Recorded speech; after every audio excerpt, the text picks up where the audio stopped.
बेले बेले प्रकृति रे व्यतिक्रम घटे जहाँकि समस्त को विस्मित और चकित कर दिए।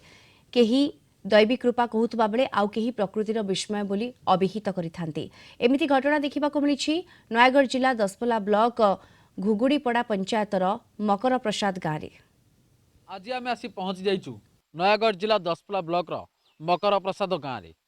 एठी गोटे प्रवाद रही कुआडे एई गाँव में षंढ बिना गाई छुआ जन्म करे ताहा पुणी पितल षंढ करुणारू।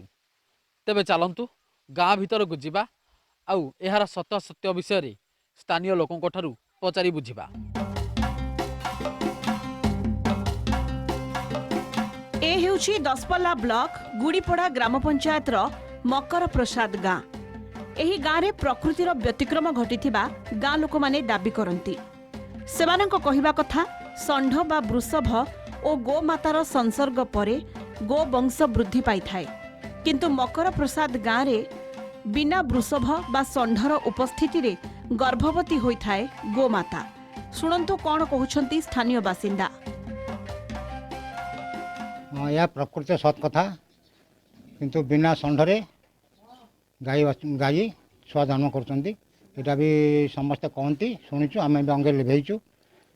आदि बाहर कौन षंढ आसे से गाँव में रही पारे जेकोसी कारण पितल षंढ महिमार से मृत्युवरण करे। समस्ते तो भावती प्रत्येक ठाकुर आमर समस्त विश्वास गोटे अनुभव कर गाई यदि षंढ बाहर आसे सी दिने दि दिन भितर आसिक पलि जाए। जदिओ सी रहे यदि हेंटाल पकईला हेंटाल से मरी जाए। जो गाई गरम है सी गाँ चारिपटे बुलवे से ठाकुराणी की एरिया जो जगह माटी कुदिले सी गर्भवस्थ गला।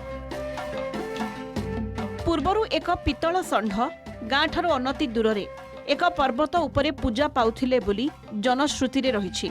सेथिपई पर्वतर नाम षंढ पर्वत रहिछि। परवर्ती समय पितल षंढ मकर प्रसाद गाँ मुंडरे एक जामु गछ मूले पूजा पाइले। से दिन ठारू गाँ रे अद्भुत कांड देखिबाकु मिलिछि। तेबे ए संपर्क रे प्राणी चिकित्सक कौन कहउछंती सुनिबा। ठाकुर जहाँ महिमा प्रकृत ठाकुर महिमा रे गाई बिना षंढ छुआ जन्म करे। जदि षंढ आसेनी, जदि षंढ आसे ए गाँव में हांटुरा पकाए ताले से षंढर प्राय दिन दुई दिन भीतर मृत्यु हुए। अन्य मानक सत्य न हो पारे, किंतु आम गाँव आबाल वृद्ध वनिता समस्तर ये कथा दृढ़ विश्वास अच्छी। मोर आज्ञा पितल षंढ ये गाय षंढ रे टोटाली गाय ये महिमा ये गाय कमले ना पुणी केते पुरुष गले आज बोल केते पुरुष गला। आम गाँव में षंढ ना गाई महिमा ये गर्भवती होती छुआ जन्म करती। निश्चित भाव एक अंधविश्वास। कारण मकर प्रसाद ग्राम में आमर जो एलआई नियुक्त अच्छा आमर घुगुड़ीपड़ा एलआई सी आम राज्य सरकार जो एनईआईपी प्रोग्राम चली से माध्यम से बर्तमान आमर आर्टिफिशियल इनसेमिनेशन जोटा कि कहे आम शुक्राणु देकी आम तार छुआ जन्म कराए। तेणु से माध्यम छुआ जन्म होची। सेटा मु रहिला दिनरू सेटा सुनुची, किंतु आमर टिके सेटा ये नाही शुणुची। लोक कहते आ लोक कथा को आम कहीं ये करिया। प्रति वर्ष 50-60 लेखाएं कास्ट्रेशन करे से गाँव में। विश्वास हेउ नथिले भी कथाटी सत। ठाकुरंक महिमारू एपरी चमत्कारिता घटी चलीछि बोली मकर प्रसाद ग्रामवासी दाबी करिसेंती।